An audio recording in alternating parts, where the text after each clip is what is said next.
Sidiki Traoré, le fondateur de Day Africa, une plateforme d'éducation à distance qui offre des cours en ligne en Afrique. Ce projet redonne espoir aux étudiants des régions mal desservies. Et puis nous irons au Kenya à la rencontre des 2 derniers rhinocéros blancs de la planète. Nous verrons les solutions proposées par les scientifiques afin de faire en sorte que l'espèce ne disparaisse pas à tout jamais. Cette semaine, dans Hashtag Vous et Nous, nous vous proposons la question: que pensez-vous de l'influence croissante de l'IA, l'intelligence artificielle, dans notre quotidien? Et bien sûr, l'émission serait incomplète sans votre segment préféré, Anglais Express, avec la talentueuse Michelle Joseph. En attendant, cap sur le Niger, Ginny. Let's go. Le Niger parie sur Starlink, le fournisseur de haut débit du milliardaire américain Elon Musk, pour réduire le fossé numérique dans les zones rurales. Ce fournisseur d'Internet par satellite connaît un succès croissant, notamment dans les régions isolées, affectées par les coupures de réseau dues aux groupes armés. C'est moi qui fais le point. En novembre, le régime militaire au pouvoir au Niger a accordé à Starlink une licence d'exploitation d'Internet haut débit pour 5 ans, qui gagne en popularité surtout dans les régions isolées. Les utilisateurs affirment que la qualité du service est fiable. Nous sommes très contents que le gouvernement ait donné son feu vert pour l'utilisation de Starlink. Si tout le monde pouvait avoir les moyens pour s'équiper en Starlink, le pays allait en finir avec ses problèmes de connexion, parce que je peux dire qu'avec Starlink, la connexion est à 100%. Il n'y a aucun échec et c'est à très grand débit et ça ne coupe même pas un petit peu. C'est à un très grand débit, quoi.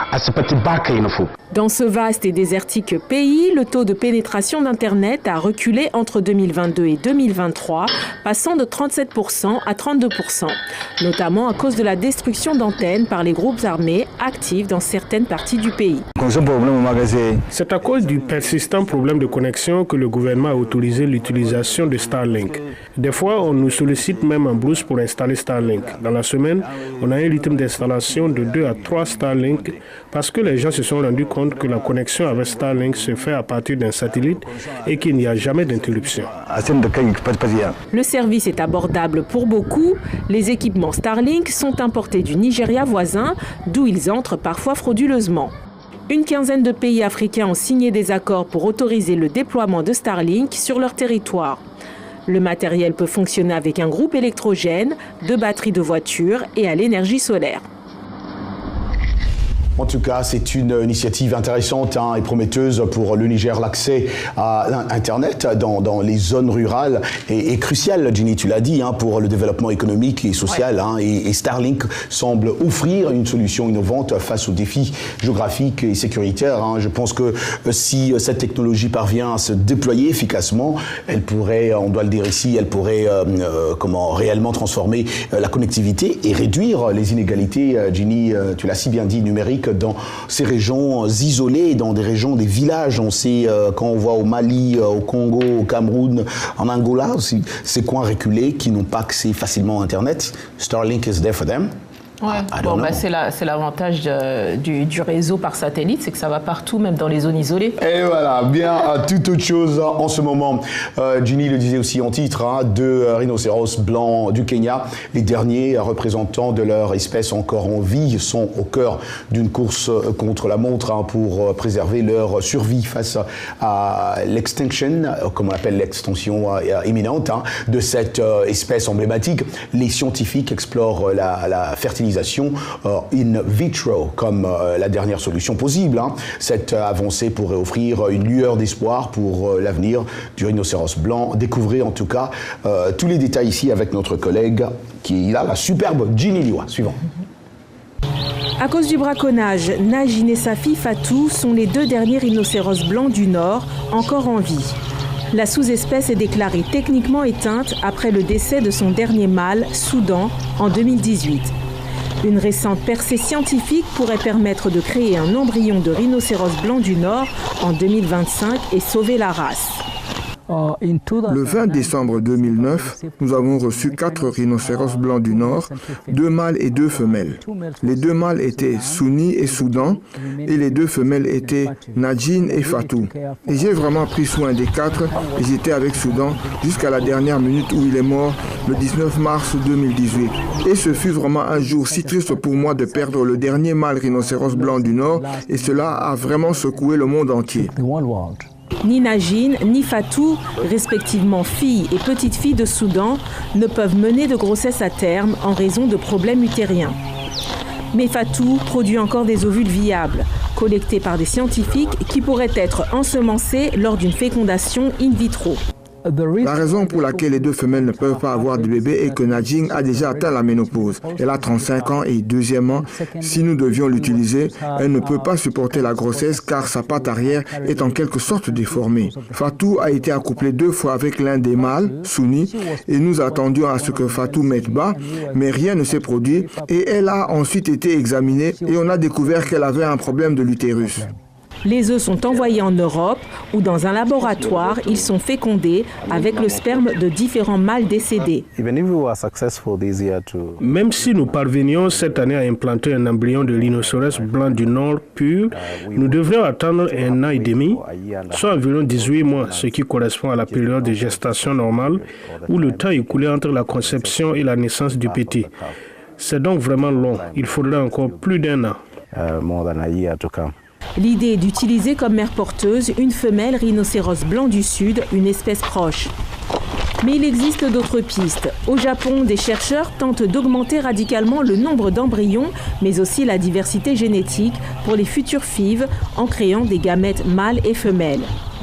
Parallèlement, l'université d'Oxford tente d'utiliser des tissus ovariens de femelles rhinocéros décédées pour créer de nouveaux ovules. Même après la disparition de Najin, 35 ans, et de Fatou, 24 ans, les scientifiques pourraient alors exploiter les œufs immatures dans leurs ovaires. Personne ne sait quelles sont exactement les chances qu'une tentative de FIV débouche sur une grossesse. Les sceptiques, tels que la directrice de l'ONG Save the Rhino International, affirment que la diversité génétique serait trop basse pour faire revivre la sous-espèce. Pour Zakaria Moutaï, les humains sont les responsables de leur extinction, donc ils doivent contribuer à leur résurrection. Mais ça me révolte, honnêtement. Tu te souviens la dernière fois où sont passés les animaux? Mais ça me tue. Parce qu'en fait, on ne se rend pas compte que la nature n'a pas besoin de l'homme. L'homme a besoin de la nature. Et comme il l'a très bien dit, c'est l'homme qui est responsable de la disparition, donc c'est l'homme qui devrait être responsable que l'espèce survive. Exactement, ouais. C'est la responsabilité de l'homme un peu en général. Les deux derniers rhinocéros, pas dinosaures. Je sais qu'ils ressemblent en tout cas aux dinosaures, ça c'est vrai. Mais c'est vraiment bouleversant, on doit le dire ici, de voir ces rhinocéros blancs, symbole de biodiversité, comment se retrouver au bord de l'extinction, comme on dit. Espérons que cette technologie puisse offrir en tout cas une véritable chance de survie, Jenny, pour ce rhinocéros blanc. Ouais. Et comme tu dis, j'aime beaucoup quand tu donne cette responsabilité-là à l'homme. Mais c'est à nous de le faire. Ah ben ouais. C'est à nous de le faire. Ouais. Enfin. Alors, une étude récente a révélé que les médecins étaient plus souvent en mesure de détecter le cancer du sein lorsqu'ils utilisaient l'intelligence artificielle pour interpréter les résultats de mammographie.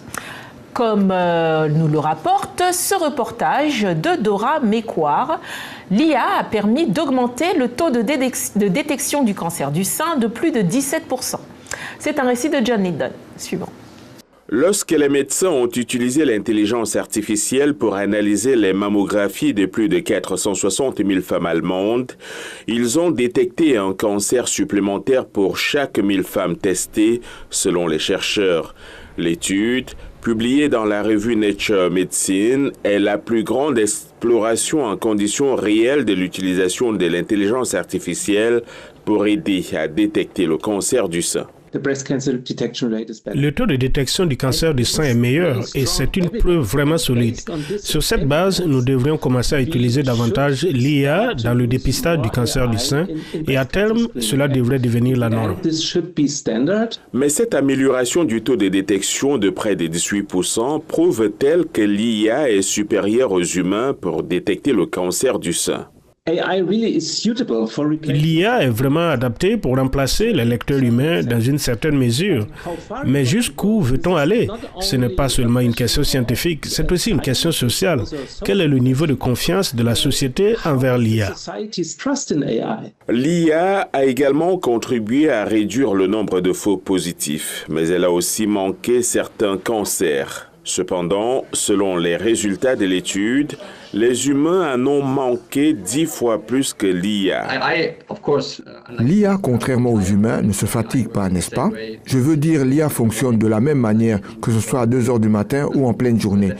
C'est clairement un avantage et c'est aussi l'une des raisons pour lesquelles l'IA détecte des cancers que les humains auraient autrement manqués. Certains s'inquiètent du fait que l'utilisation de l'IA dans la détection du cancer puisse entraîner à long terme une diminution du nombre de radiologues qualifiés. Les cas complexes, ceux qui nécessitent de prendre en compte plusieurs angles et d'échanger avec le patient, sont des situations où l'expertise d'un radiologue est essentielle et doit continuer à être formée. Mais l'IA pourrait aussi offrir un avantage.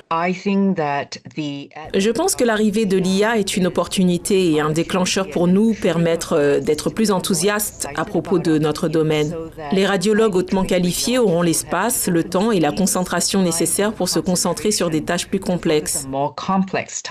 Le docteur Wei Wang est professeur de radiologie à l'Université du Texas et n'a pas participé à l'étude. Elle s'est dit encouragée par les résultats. Les données sont très convaincantes. L'augmentation du taux de détection du cancer, la réduction des rappels pour faux positifs et l'impact potentiel sur la charge de travail et l'épuisement professionnel dans l'ensemble, c'est très positif. Pour l'instant, un radiologue utilisant l'intelligence artificielle semble être la meilleure approche pour tirer parti des atouts de chacun. Un potentiel progrès pour améliorer la prise en charge des femmes. Je pense vraiment que nous avons ici une avancée impressionnante dans le domaine même de la santé. L'utilisation de l'intelligence artificielle pour interpréter les mammographies représente une véritable révolution, Ginny, pour la détection précoce du cancer du sein.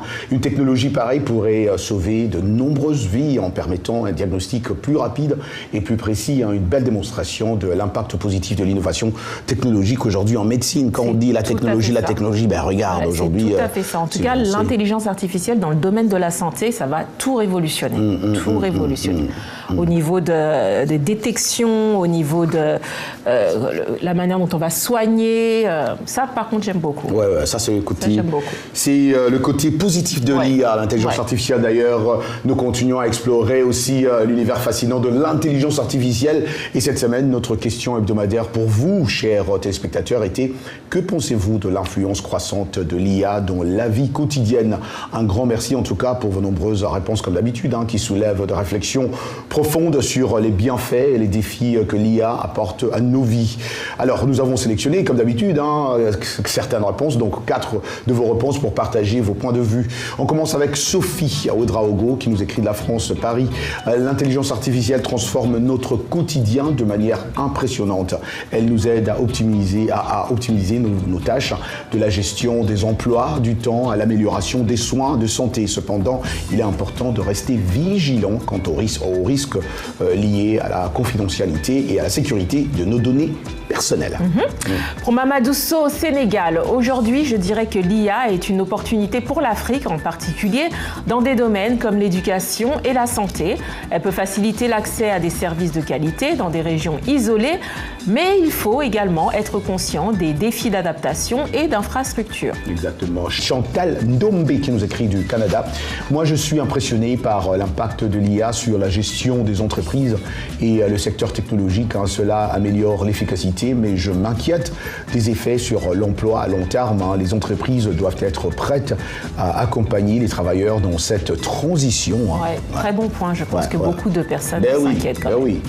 Pour Abdoul Nimaga au Mali, je suis dans la technologie à Bamako et je crois que l'IA offre un immense potentiel, mais je pense qu'il faut un encadrement clair pour éviter la dépendance excessive à la technologie.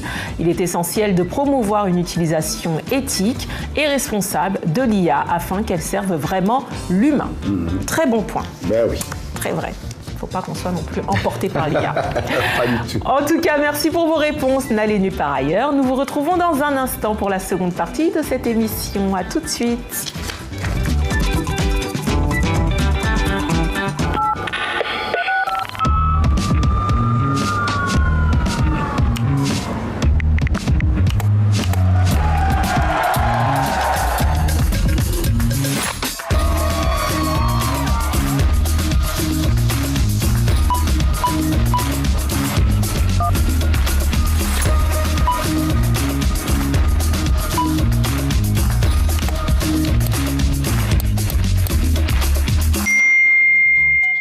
Vous et nous, Part 2. Bienvenue dans l'univers captivant de la langue anglaise avec notre segment immanquable, comme on peut le dire, Anglais Express, animé par la talentueuse Michelle Joseph. Ensemble, découvrons les richesses de l'anglais où chaque mot est une clé et chaque phrase une aventure. Hello Michelle, what's on the agenda, comme on dit today? Bienvenue à l'Anglais Express. L'expression que l'on entend souvent « had better » s'emploie d'une façon informelle pour donner des conseils et, en quelque sorte, avertir la personne au sujet de quelque chose, peut-être d'urgent, mais en général quelque chose qu'on devrait faire. Sinon, de fâcheuses conséquences s'en suivraient. Par exemple, « You had better study for your English exam ». Vous feriez mieux d'étudier pour votre examen anglais. L'expression « had better » est très forte. Le plus souvent, on entend l'expression « you should », vous devriez ou tu devrais, qui est un peu plus douce, un peu plus molle. En fait, c'est une suggestion, mais pas un avertissement comme « had better ».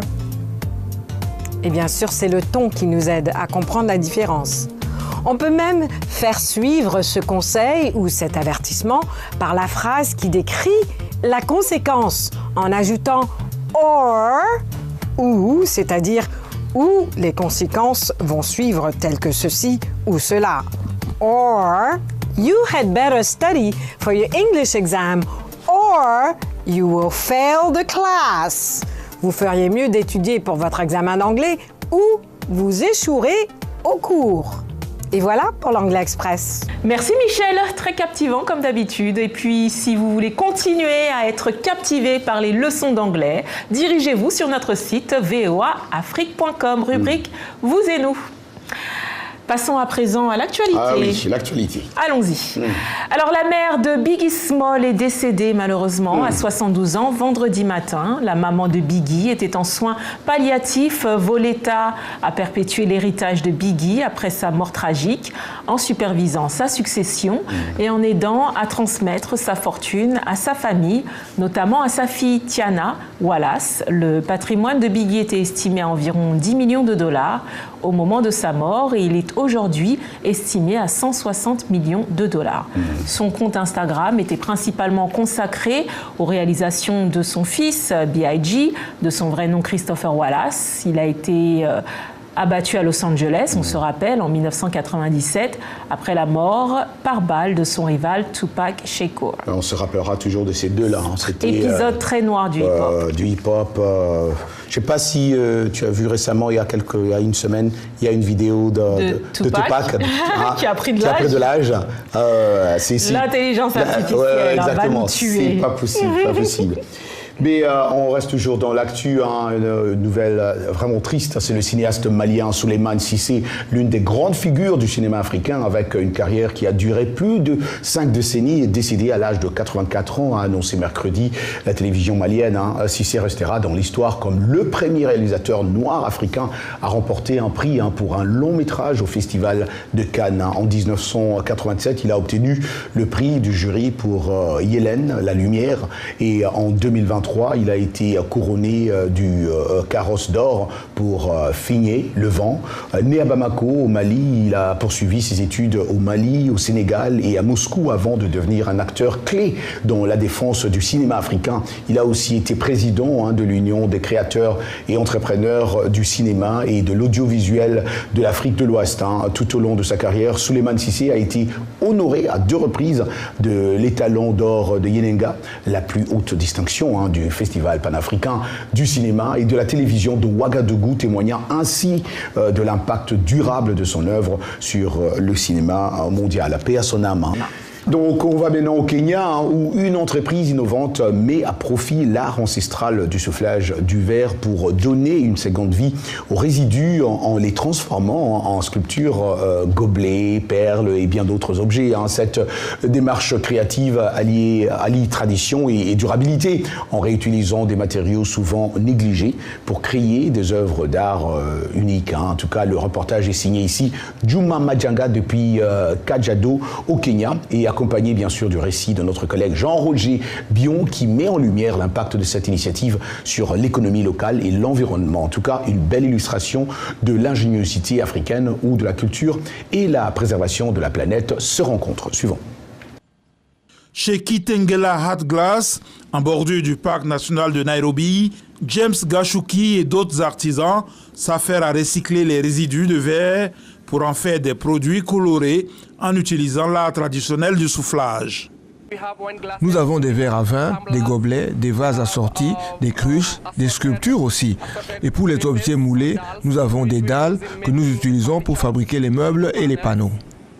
D'après l'autorité nationale de gestion de l'environnement du Kenya, le verre représente 2% des déchets du pays. Le propriétaire de Kitengela Hat Glass, Anselm Kroos, affirme que l'entreprise recycle environ une demi-tonne de verre par jour et plus de 4200 tonnes depuis sa création il y a plus de 3 décennies. Notre mission est de placer le verre sur la carte de l'artisanat du Kenya et nous travaillons désormais à faire de même au-delà de nos frontières. Le processus commence par la collecte de débris de verre qui sont ensuite triés par couleur, nettoyés et mis à sécher. Le verre séché est introduit dans un four et laissé à fondre pendant la nuit à près de 1200 degrés Celsius. Le matin, nous prenons un grand bain de verre en fusion. C'est comme un bol de soupe. Et à partir de là, nous allons le cueillir et extraire le verre dont nous avons besoin. C'est le même principe, le principe du miel. Si vous plongez une cuillère dans le miel et que vous la tournez et qu'elle en extrait un peu, c'est exactement ce que nous faisons avec le verre, sauf qu'il est plus chaud et plus gros. Ensuite, lorsque vous avez ce morceau de matière au bout de votre chalumeau, c'est à ce moment-là que vous commencez à le façonner et à l'usiner, à le tirer et à le contrôler pour en faire l'objet que vous voulez fabriquer. Le résultat est un produit en verre scintillant qui attire les clients locaux et internationaux. Le sculpteur kenyan Stanislas Trzebenski, basé en Afrique du Sud, a exposé ses œuvres aux États-Unis et ailleurs. Il a travaillé avec des artisans de Kitengela sur des pièces destinées à une nouvelle exposition. Et Kitengela Art Glass affirme que l'environnement en bénéficie car il transforme les débris en quelque chose de beau. Ben là, au moins, ce que j'aime bien, c'est qu'on peut voir toutes les étapes du verre, parce que j'ai toujours su qu'on soufflait dedans, mais toutes les étapes, là, c'est bien. Mais j'aurais préféré que les objets soient plus d'art africain. Je vois ce que tu dis. Ouais. Mais en tout cas, c'est vrai. Vraiment un bel exemple, on doit dire, d'innovation et de durabilité. C'est vraiment inspirant de voir comment l'artisanat traditionnel, comme le soufflage du verre, est combiné avec la conscience même environnementale pour créer quelque chose de beau et fonctionnel. C'est ce qui est bien, et fonctionnel en même temps. Fonctionnel, oui, tout à fait. Voilà, notre prochaine invitée commence humblement dans le village rural de Wole-Sebougou. J'espère que je l'ai bien prononcé. C'est un village qui se situe au Mali, dans un environnement dépourvu d'électricité et d'eau courante. Petit, il accompagne son père sur les marchés et ce qui renforce son engagement envers la communauté. Plus tard, après avoir constaté de visu les lacunes, notamment en matière d'accès à une éducation de qualité dans multiples pays, il crée Distance Education for Africa. Bienvenue, quel honneur! Merci beaucoup. C'est vraiment un grand honneur d'être invité ce matin. Écoutez, c'est un plaisir. Merci beaucoup. Merci beaucoup. Ouais. Vous êtes professeur comme à côté de nous. Professeur de Guinée-Niwa. C'est la réunion des professeurs. Alors, Monsieur Sidiki, laissez-moi vous poser cette question. Votre première expérience à Wole-Sebougou, est-ce que j'ai bien prononcé le nom de votre village? Oui. Même moi, je connais bien votre mais elle a bien prononcé. C'est bon. Vous l'avez bien, trop bien même. Vous l'avez bien prononcé. Super, je suis malienne comme une autre. Ça a donc forgé votre passion pour l'apprentissage. Avant ça, vous ne pensiez pas être professeur du tout. Expliquez-nous un peu cet enchaînement de pensée. Bon, en fait, moi, je suis né au Mali. Je suis né dans un petit village rural qui s'appelle Wole-Sebougou, qui est à 75 km de Bamako. Donc j'ai commencé tout petit, mais mon père, en fait, c'est lui qui m'a inspiré. Il a été une source d'inspiration pour moi parce que mon père, il était commerçant et il allait dans les marchés quotidiens avec une bicyclette et il mettait les marchandises, n'est-ce pas, comme vous le savez, un commerçant ambulant. Alors donc, je l'accompagnais et à bicyclette, je mettais aussi les marchandises, n'est-ce pas, à vélo, parce que le vélo était le moyen de transport. Tout à fait. Donc ça a vraiment forcé, ça a quand même transformé ma vie en fait. Donc il a travaillé très très dur. Il était entrepreneur et aussi il a travaillé pour aider la communauté. Oui. Et quand j'ai vu, je pense que mon père a été ma source d'inspiration. Vous avez aussi observé de près les lacunes dans l'accès à une éducation de qualité à travers plusieurs pays. Oui. Quelles solutions pratiques proposez-vous pour surmonter ces défis, notamment en Afrique? Oui. Ben, ça, c'est une excellente question. En fait, j'étais parmi les pionniers. Ça fait 2 décennies maintenant que je suis dans l'enseignement à distance. Donc, on a commencé avec l'université virtuelle africaine dans les années 90, donc au moment où personne ne s'attendait à voir l'enseignement à distance. Donc, j'ai travaillé dans ce projet pendant 12 années. Après, j'ai été envoyé au Kenya où on a travaillé avec des universités africaines. Mais pendant mon parcours, on a remarqué qu'il y avait beaucoup de lacunes. D'abord, les formations de qualité. C'est la formation à distance, la formation continue. Oui. Parce que les gens sortent, ils sortent des universités, mais quand ils sortent, il n'y a pas de mise à jour des compétences. La solution que nous avons préconisée, c'est l'enseignement à distance. Donc, quand j'ai quitté l'université virtuelle africaine, j'ai créé cette organisation à but non lucratif qui s'appelle Distance Education for Africa. Donc l'objectif, c'était de donner des formations pointues aux étudiants professionnels, aux chômeurs. En fait, on a commencé tout petit, en 2016. Vous imaginez, j'ai commencé ce projet avec l'Université de Virginie. Ils nous ont donné 100 bourses dans 7 pays africains. 7 pays africains, oui, en 2016. Mais je vous dis que je suis très fier d'annoncer qu'on a offert plus de 60 000 bourses et on a atteint des étudiants dans tous les pays. Il n'y a pas de pays africain où on n'a pas d'étudiants. Waouh! C'est vraiment un travail remarquable. Je tiens à rappeler que vous êtes l'initiateur de Distance Education for Africa, une plateforme innovante qui offre un enseignement de qualité dans les régions où l'accès à l'éducation reste un défi majeur. Merci infiniment pour le temps que vous avez accordé. Merci beaucoup. Merci. Et voilà. Exactement. Et donc, cette émission s'achève ici déjà. Merci à vous tous, chers téléspectateurs, pour votre fidélité à travers tous les continent africain. Et merci également à toute l'équipe de production pour leur travail exceptionnel. N'oubliez pas en tout cas de nous retrouver sur nos plateformes et réseaux sociaux. On s'est dit, comme d'habitude, rendez-vous la semaine prochaine. Ciao, ciao.